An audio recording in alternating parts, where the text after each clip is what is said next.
टिंग टोंग। दरवाजे की घंटी बार बार बज रही थी। बाथरूम में सीमा झुंझला उठी। उफ, क्या मुसीबत है, शांति से नहा भी नहीं सकती। गीले बालों में टॉवल बांध बाथ गाउन लपेट हल्का सा दरवाज़ा खोला। देखा तो सामने रोहन था। क्या काम है रोहन? आंटी जी से कुछ काम था मुझे। घर में कोई नहीं है, अभी तुम बाद में आना। इतना कह सीमा ने दरवाज़ा बंद कर दिया बिना रोहन का जवाब सुने। सीमा समझ गई थी कि सबको एक साथ घर से जाता देख ही रोहन कोई बहाना ले यहाँ आया था। सीमा का मूड ऑफ हो गया। सीमा की शादी पिछले साल अमित से हुई थी। छोटा सा परिवार था। माता पिता समान स्नेह देने वाले सास ससुर और जान छिड़कने वाला पति अमित। हर तरह से संपन्न ससुराल जिसकी कामना हर लड़की करती है। सीमा बहुत खुश थी अपने ससुराल में, लेकिन सीमा की इस खुशी में एक कांटा था और वो था रोहन। अमित के पापा और रोहन के पापा पक्के दोस्त थे। एक साथ प्लाट ले दोनों ने घर बनाया था। आपस में बहुत ही पारिवारिक संबंध थे दोनों घरों में।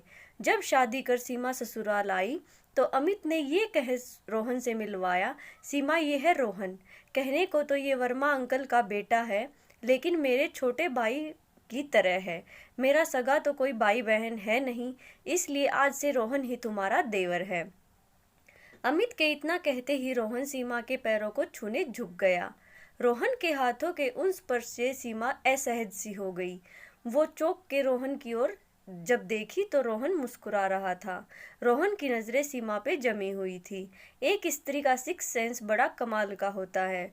वो चाहे छोटी बच्ची हो या बूढ़ी महिला, वो पुरुषों के इरादे तुरंत समझ जाती हैं। सीमा को भी समझते देर न लगी। रोहन के इरादे कुछ ठीक नहीं। जैसा वो दिखाता है वैसा सभ्य इंसान वो बिल्कुल नहीं है।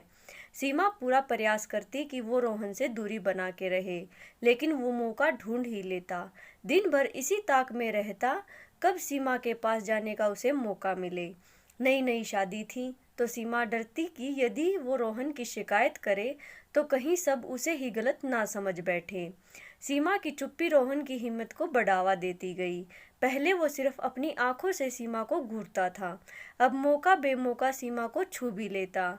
खून का घूंट पी सीमा रह जाती।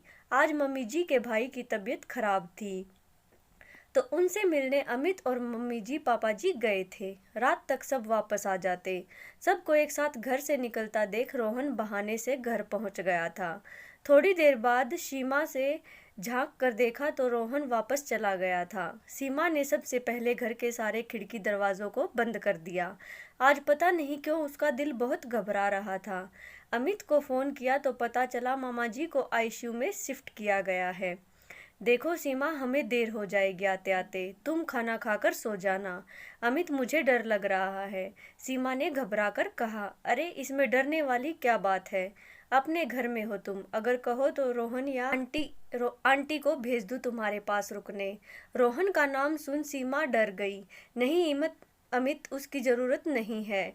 वो मेरा सिर दर्द हो रहा था तो मैं दवा खाकर सो जाऊंगी। इतना कह सीमा ने फ़ोन रख दिया। जैसे जैसे शाम हो रही थी सीमा का मन बेचैन हो रहा था। अंधेरा होते ही फिर से दरवाजे पे दस्तक हुई। भाभी जी, ये रोहन की आवाज़ थी। सीमा बुरी तरह डर गई। पूरे घर की लाइट ऑफ कर एक कोने में बैठ गई। रोहन खिड़की से टॉर्च की लाइट जला अंदर देखने की कोशिश करने लगा। कोने में बैठी सीमा डर से थर थर कांपे जा रही थी। पूरा शरीर पसीने पसीने हो रहा था। भाभी जी, दरवाज़ा खोलो, मैं रोहन, आपने अंधेरा क्यों कर रखा है? रोहन लगातार आवाज़ें लगाता कभी इस खिड़की पे तो कभी उस खिड़की पे आ रहा था। तभी गेट पे गाड़ी के हॉर्न की आवाज़ आई। ये तो अमित की गाड़ी की आवाज़ है। सूखे पत्ते सी कांपती सीमा भाग के दरवाजे के पास आ गई। घर पूरा अंधेरे में डूबा देख अमित भी चौंक गए। तभी उनकी नज़र रोहन पे गई। रोहन, इस तरह यहाँ क्या कर रहे हो? रोहन अचानक अमित को देख डर गया। उसे कुछ सूझ ही नहीं रहा था। दरवाजे पे कान लगाई सीमा को जब अमित की आवाज़ आई तो जल्दी से दरवाज़ा खोल अमित से लिपट जोर जोर से रोने लगी। क्या हुआ सीमा, तुम रो क्यों रही हो? और इतना अंधेरा क्यों कर रखा है? अमित और सीमा ने सारी बातें अमित को बता दी। मौका देख तब तक रोहन वहाँ से भाग निकला था।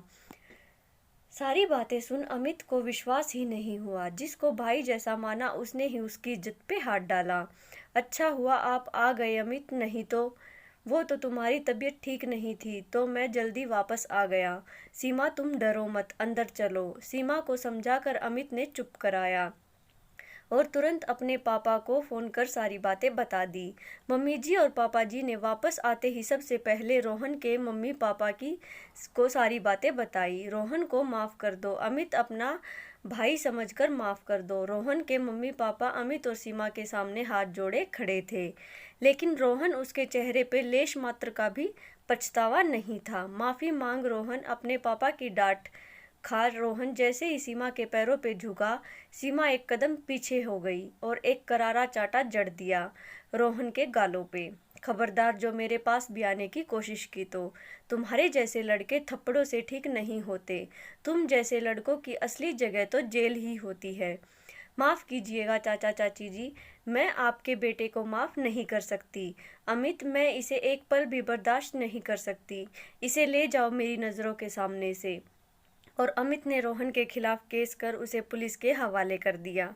हमें माफ़ कर दो बेटा, हम सब के रहते हुए भी रोहन की इतनी हिम्मत बड़ी शर्मिंदा हो। सीमा की सासू माँ ने कहा। नहीं मम्मी जी, आप सब की क्या गलती है। जब एक लड़की चुप रह जाती है तभी इन जैसे लोगों का मनोबल बढ़ता है। मेरे डर ने ही रोहन की हिम्मत को बढ़ावा दिया था। ऐसी ही और स्टोरीज़ के लिए प्लीज़ वीडियो को लाइक, शेयर एंड चैनल को सब्सक्राइब ज़रूर करें। Thanks for watching.